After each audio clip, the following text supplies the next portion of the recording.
muy posible que un hijo de Dios, no debería ser, pero es muy posible que un hijo de Dios esté atado. Y lo vamos a ver en el desarrollo de este mensaje. Amén. El Señor es un llamado del Señor a todos aquellos hijos, a su pueblo y aún aquellos que aún no son sus hijos, a soltar aquellas ataduras que nos puedan estar atando. Y las ataduras son enviadas por el diablo, sí, pero también hay ataduras que nosotros mismos abrimos las puertas e incluso las abrazamos. Desafortunadamente pasa eso. Y este mensaje es para abrir los ojos, porque sé que lo hemos escuchado de nuestro Padre y sé que lo hemos escuchado de muchos predicadores sobre ataduras. Todos los que están aquí, o la gran mayoría de las personas, sabemos de este tema. Lo hemos conocido, lo hemos estudiado. Pero Dios quiere hacer un llamado a todos nosotros, a que abramos nuestros ojos, a que despertemos. ¿Ok? Entonces, les decía que una atadura es un estado espiritual que nos condiciona a una acción o una condición que en el fondo no deseamos tenerla, pero que muchas veces nos acostumbramos a ella y a vivir con la atadura.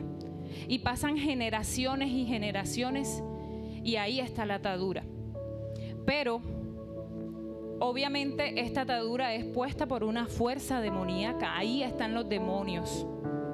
Pero el Señor hoy quiere abrirnos los ojos, querida iglesia, para que nosotros podamos despertar y podamos decir no más, porque Cristo ya lo hizo en la cruz.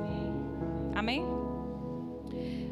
Voy a relatar, porque la palabra, esto es una palabra profética, la voy a decir más adelante, lo que el Señor me reveló. Pero vemos algunos ejemplos de ataduras en la palabra. Voy a mencionar dos en especial que los conocemos perfectamente. Y uno está en Lucas 13:16. Vamos allá. Yo voy a parafrasear lo que dice. Y este versículo o este pasaje nos habla acerca de una mujer que pasó 18 años de su vida encorvada. ¿Usted sabe qué es encorvada? Yo busqué y hay una diferencia entre una persona encorvada y una persona con joroba. Son dos cosas totalmente distintas, aunque nosotros las veamos como iguales. Una persona encorvada es esto. 18 años de su vida pasó esta mujer. Y tuvo que llegar Jesucristo después de 18 años a desatar. No sé si colocan Lucas 13:16. Y leemos un poquito. Pastor, no me traje no sé qué horas son y no me quiero pasar. 13:16. Lo tenemos ahí para que usted mismo lo lea. Dice, y esta hija de Abraham, Satanás había atado 18 años. No se debía desatar de esta ligadura en el día de reposo. Ok, ahí está el versículo. Y algo que el Señor me enseñaba acerca de esta encorvada de esta mujer, es que esta mujer nunca podía levantar sus ojos. ¿Eso qué quiere decir en nuestra vida, queridos hermanos? Que no podía tener una conexión con el Señor. Esta posición, siempre ella estaba mirando hacia abajo, no tenía dignidad. Ella no podía levantarse, erguirse y caminar con la frente en alto, porque esta atadura la tenía atada siempre a mirar hacia abajo. Y vemos alrededor de muchos años en las congregaciones a muchas personas encorvadas por años, aún hijos de Dios que tienen años y años en el Evangelio, los vemos con una posición sin dignidad, sin pensar que Dios nos libertó y que ya Jesucristo vino a nuestras vidas y ya nos hace caminar erguidos. Pero no podemos mirar porque todavía tenemos la atadura de estar encorvados, de mirar hacia abajo, de no tener dignidad. Y esta mujer representa a esos cristianos que miran hacia abajo aún y que no tienen ninguna visión del reino porque la atadura no los deja ver. Otro ejemplo que vemos en la Biblia acerca de las ataduras está en Marcos 5. También conocemos bastante el endemoniado Gadareno. ¿Cuántos lo conocen? Amén, ¿cierto? Nos han hablado bastante de este hombre. Y este hombre, nos dice la palabra, que vivía en los sepulcros, que ni siquiera con cadenas lo podían atar. Tenía tantos demonios en su vida que ni siquiera una cadena podía resistirlo en el plano físico. Y esta condición es muy deplorable. Usted dirá, bueno, eso no lo vemos en la iglesia, pero usted se va a dar cuenta que sí. No de esa forma, pero se va a dar cuenta que sí. Y yo decía, pero bueno, Señor, ¿y este hombre por qué estaba así? Dime por qué estaba así.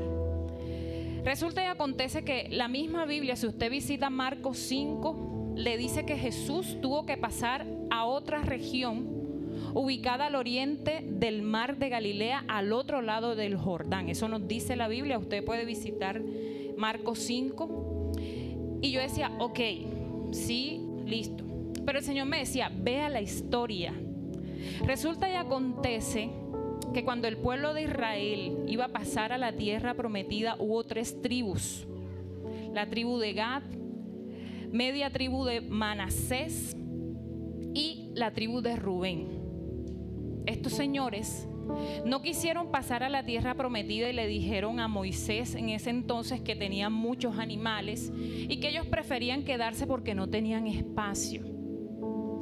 Y ahí el Señor me decía que es muy perjudicial para los hijos de Dios alejarnos de la presencia del Señor, porque este hombre venía de esa región y ellos se quisieron quedar al otro lado del Jordán. Ellos no cruzaron a la tierra prometida. Incluso dice la Biblia que Moisés le dijo, pero también se me va a desanimar el pueblo. Ellos le dijeron, no, nosotros vamos a ir a la guerra también. Y efectivamente fueron a la guerra, pero ellos se quedaron. No tenían la misma visión de las tribus de Israel. Pero ¿qué pasó con esto? Históricamente, a estas personas, mucho tiempo después, hubo un exilio y fueron conquistados por los asirios. Y ellos comenzaron a involucrarse, comenzaron a profanar el nombre de Jehová y comenzaron obviamente a involucrarse con ellos y a tener otros dioses. Y este hombre gadareno vino a heredar lo que hicieron sus antepasados. Ellos tenían vacas, pero este hombre terminó en un sepulcro y nos dice la Biblia que su negocio principal, ¿cuál era? Los cerdos. Y los cerdos para los israelitas eran inmundos. Entonces, el haber pasado, el haber quedado, o sea, haberse quedado y alejado de la presencia de Dios, del arca del Señor, miren todo lo que acarrearon. Y eso pasa en nuestras vidas.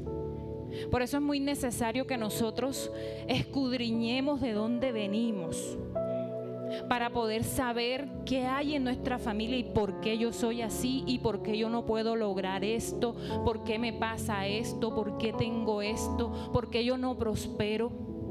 Porque es necesario ver lo que hicieron nuestros antepasados que nos atan.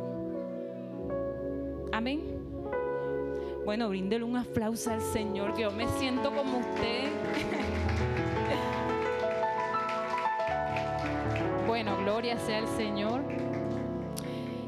Entonces, este otro tipo de ataduras que podemos tener en nuestras vidas y muchas más. Si nosotros estudiamos, encontramos miles y miles de ejemplos de ataduras en la Biblia, ¿cierto? Y la Biblia nos habla de cosas que no podemos ver, El mundo espiritual no lo podemos ver, a menos que usted tenga discernimiento y que haya adquirido el don, gloria a Dios. Pero estas cosas ejercen un efecto poderoso en la vida de quien la tiene. Las ataduras no nos dejan avanzar. Las ataduras nos aprisionan y no las vemos. Pero Dios hoy vino a decirles, sí las hay y hay que soltarlas. Amén. Y estos elementos espirituales impiden que una persona avance, tenga movimiento. La persona se aísla y va destruyendo la libertad que Cristo nos dio ya.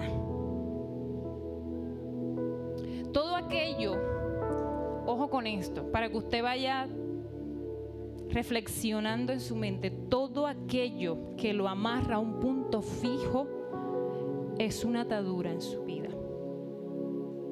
Si usted ve que no prospera en algo y usted todos los días, Padre, en el nombre de Jesús, y usted no prospera, examínese. ¿Qué está pasando? Porque hay cosas que nosotros tenemos que descubrir en el Señor y el Señor nos muestra. El Señor nos dice, despiértate, despierta tu corazón. Estas ataduras que operan en diferentes figuras, yugos, cuerdas, cargas pesadas que cargamos, molinetes, grilletes, cadenas, de cualquier forma. Cada una tiene una función especial, pero tienen algo en común y es que nos oprimen y nos atormentan todos los días de nuestras vidas. Porque cuando una persona no puede lograr algo, lo que viene a su vida es frustración. Y se frustran porque no pueden continuar y no pueden seguir adelante. Y esto, mire, presten mucha atención. Esto a su vez desarrolla un hábito, porque usted se acostumbra a vivir con esto. Y una conducta a la vez, un hábito y una conducta. Luego se convierte en una costumbre y en una cultura. Y finalmente se convierte en una maldición generacional. Miren la trascendencia tan grande que tiene una atadura en nuestras vidas. Se convierte en una cultura, es decir, no solamente la va a tener a usted, sino que la tienen sus hijos, los hijos de sus hijos y toda una comunidad. Conforme, si así se acostumbren, así beben. ¿Listo? Así hacen las cosas. Así se mantienen.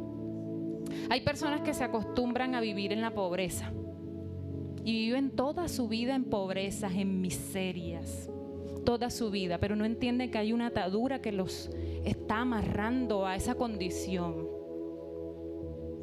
Y Cristo nos libertó. Amén. Cristo nos libertó. Las ataduras destruyen, deterioran tanto física, espiritualmente, moralmente, mentalmente y allí todo lo que viene. Es una cadena.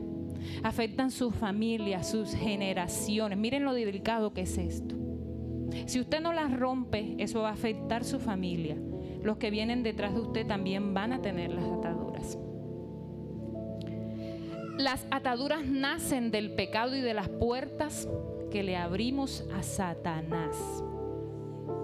De allí nacen las ataduras y se alimentan de enojo, de rencores, de raíz de amargura, de inmoralidades sexuales, de prácticas malignas, de obsesiones, de malos deseos. De eso se jactan las ataduras. Porque si usted está atado, no puede ver el reino de Dios. Cuando alguien nos rompe a tiempo con esta atadura, queridos hermanos, esa atadura se convierte en una completa cautividad. Las personas se sienten atadas completamente porque eso va afectando otras áreas de su vida. Las ataduras comienzan, como les decía, con puertas abiertas. Cuando estas chicas tocaron las ataduras, ellas abrieron puertas. y contaminaron a todas las niñas que estaban alrededor. Eso queríamos transmitirles. Estas ataduras se fortalecen para luego pasar a ser maldiciones. Son invisibles, como les decía, no las van a ver. Pero usted siempre va a sentir tristeza, opresión. Usted deja de acercarse al Señor, se defrauda y se convierte en un círculo vicioso y siempre camina allí. Pero aquí viene la palabra del Señor para ustedes. Isaías 52:1.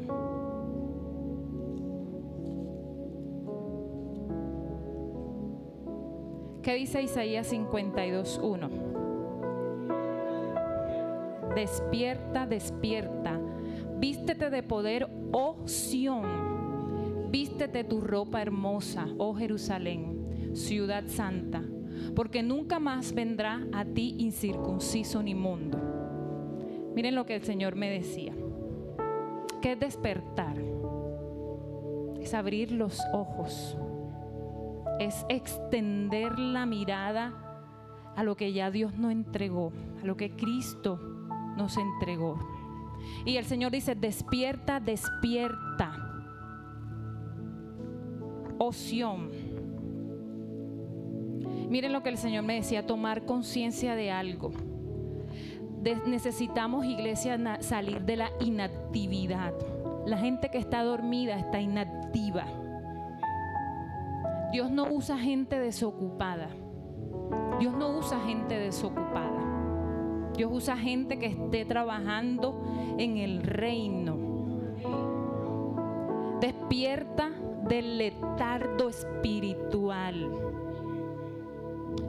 y darnos cuenta que Dios tiene promesas para nuestras vidas y para los demás. Y sobre todo darnos cuenta del sacrificio de Cristo. No sé si colocamos Colosenses 1, del 13 al 14. Y después nuevamente vuelven a Isaías, por favor. Colosenses 1, del 13 al 14. Dice: el cual nos ha librado de la potestad de las tinieblas. Ya Cristo lo hizo. Trasladado al reino de su Hijo amado, en quien tenemos redención por su sangre, el perdón de pecados. Despierta, iglesia. Ya Cristo lo hizo. Y eso es lo que tenemos que darnos cuenta para romper las ataduras de nuestra vida. Dice: vístete de poder, oh Sión, vístete de ropa hermosa, oh Jerusalén. Yo decía, oh Sión, oh Jerusalén, ¿es lo mismo, Señor? No es lo mismo. Y Sión significa una parte de la ciudad de David. Y Jerusalén es toda la ciudad. Y el Señor le dice: vístete de poder, oh Sión. Sión representa nuestro corazón. Y la ciudad representa todo nuestro ser. Y Dios me llevaba a esto. Yo le decía: Señor, wow, yo no. Y Dios menciona algo y es vístete. Yo decía, pero ok, ¿qué quiere decir eso? En las dos oraciones dice vístete, porque vestimenta representan nuestra posesión como hijos, nuestro estatus, la riqueza. Y la primera parte decía que vístete de poder, oh Sión. Menciona Sión y les decía que Sión representa originalmente una fortaleza de David, la ciudad de David. Usted lo puede buscar en 2 de Samuel 5:7. Y evidentemente Sión representa una parte de Jerusalén, pero Sión es nuestro corazón. Y Dios hoy te está diciendo: vístete de poder para romper las ataduras.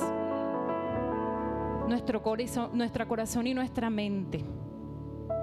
Porque la mente debe ser renovada. Nuestros pensamientos tienen que ser renovados en la palabra del Señor para poder creer más. Que podamos vivir en función de lo que la palabra nos dice a nuestro corazón. Y la palabra debe estar en nuestro corazón para que podamos vestirnos todos y cubrirnos de la salvación de Jesucristo completamente. El vestirnos o el poder es la fe que vamos a tener en Jesucristo, en su palabra, el poder vivirla, el poder meditarla todos los días de nuestra vida, el poder apoderarnos de ella. Dice, vístete de tu ropa hermosa, y esto representa nuestra vida, lavada en la sangre del Cordero. Isaías 61:10, por favor. Miren el Señor tan bello, dice en Isaías 61:10. En gran manera me gozaré en Jehová, y mi alma se alegrará en mi Dios, porque me vistió con vestiduras de salvación. Me rodeó de manto de justicia, como novio me atavió, y como a novia adornada con sus joyas. Y Dios le estaba diciendo a Israel en ese momento, despójate. Porque Israel estaba, Jerusalén estaba en un momento de cautividad. Porque nunca más vendrá a ti incircunciso ni inmundo. El Señor hizo un trabajo tan grande en nuestras vidas, que cuando usted se mantiene en la presencia de Dios, van a venir momentos difíciles, sí, pero usted va a poder saltarlos y usted va a poder romperlos, porque estoy tan convencida que Dios hizo un trabajo incalculable en nuestras vidas, que Dios nos dio riquezas, no solamente riquezas materiales, sino de poder vivir una vida en paz, porque su palabra dice que el precio de mi paz fue sobre Él, y que por sus llagas fuimos nosotros curados. Amén. El Señor sigue diciendo en el versículo 2, ya voy terminando con esto, sacúdete del polvo. Isaías 52:2. El Señor te insta, iglesia, a levantarte. El polvo para los israelitas representaba inmundicia. Y Dios nos está llamando a posesionarnos. Le dice, sacúdete del polvo, levántate y siéntate. Como cuando alguien está tirado en el suelo y no representa nada para nadie, el Señor le dice, levántate, sacúdete, párate y siéntate donde yo te he puesto. Iglesia, y el Señor me llevaba a esto para que todos los que estemos aquí podamos levantarnos. No sé si estoy pasándome, Padre. ¿Estoy bien? Ok. Puedo contar un testimonio.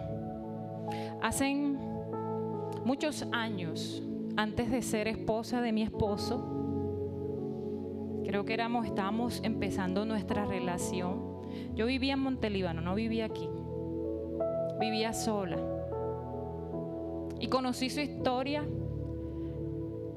No sé si cuántos sabían que mi esposo no había podido graduarse de la universidad después de haber pasado 5 años. Es decir, había terminado académicamente, pero pasaron 5 años y mi esposo no había podido graduarse. Yo sabía la situación, pero no asimilaba la magnitud del problema. Cuando él me dijo, yo le dije, ¿qué pasa? Y estaba muy deprimido. Me dice, no, pasó esto. Había ido a la universidad a tratar de poder graduarse otra vez y le habían dicho que no. Y ese día no quiso hablar conmigo y yo decía, ¿pero qué pasa? O sea, no entendía la magnitud de esto. ¿Cuántos años tiene Carlos estar en la iglesia? Como 25, ¿verdad? Más de 25 años, ¿verdad, mi amor? Muchos años. Y cuando pasó esto, miren, para que usted entienda la magnitud de esto. Cuando pasó esto, Carlos tenía más de 15 años. Tocaba y ministraba aquí. Sí, pero estaba pasando esto en su vida. ¿Saben qué hice yo? Sin saber dónde me iba a meter, esa noche me arrodillé y le dije al Señor, recuerdo que me amarré de una palabra, dice, la viuda y el juez injusto. Y no le voy a mentir que duré como 3 horas arrodillada. Yo le decía, Señor, pero ¿cómo es posible que un hijo tuyo esté pasando por esto? Y duré 3 horas arrodillada. Y recuerdo que me acosté como a la 1, yo vivía sola. Porque había comprado, el Señor me había permitido comprar casa a los 23 años. Pues les cuento de mí. Y recuerdo que me acuesto y cuando ya duermo, estoy conciliando el sueño, siento que algo se me sube aquí y no podía respirar. Yo decía, ¿pero qué es esto? Y escucho un demonio parado al lado mío y se reía. Y el Espíritu Santo me dice, se llama robadestinos. Se llama robadestinos. Y yo como pude, Padre, en el nombre de Jesús. Y comencé una lucha espiritual. No sabía dónde me iba a meter. No sabía. Yo vivía en Montelíbano, mi esposo acá en Cartagena, no conocía nada de su vida. Y comencé una lucha espiritual de ayuno. Porque la Biblia dice que hay cosas, demonios que no salen sino con ayuno y oración.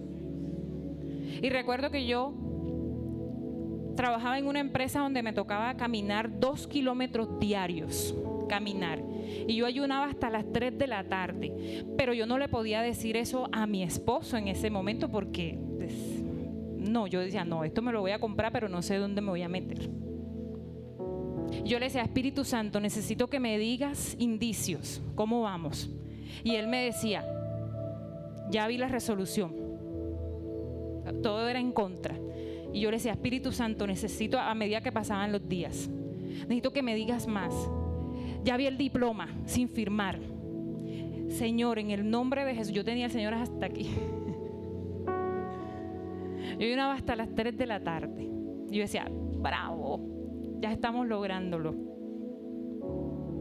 Pasaron 20 días, ¿verdad, mi amor? 20 días en ayuno y oración constante. Pero en 20 días mi esposo lo llamaron y dice, los vamos a graduar. Y mi esposo lo graduaron de economista. Se rompió una atadura que había en su vida. No sé de dónde venía, no me interesa saberlo. Pero se rompió algo que se llamaba robador de destinos. Y mi esposo hoy, para la gloria del Señor, ya tiene su maestría. Mi esposo es magíster.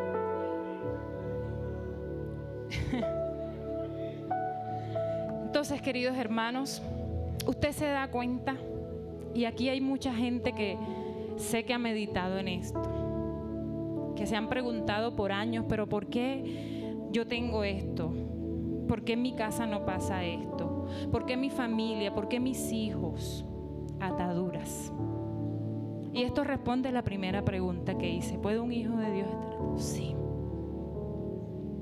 Pero Dios les dice hoy, levántense, despójate del polvo, ponte de pie, iglesia.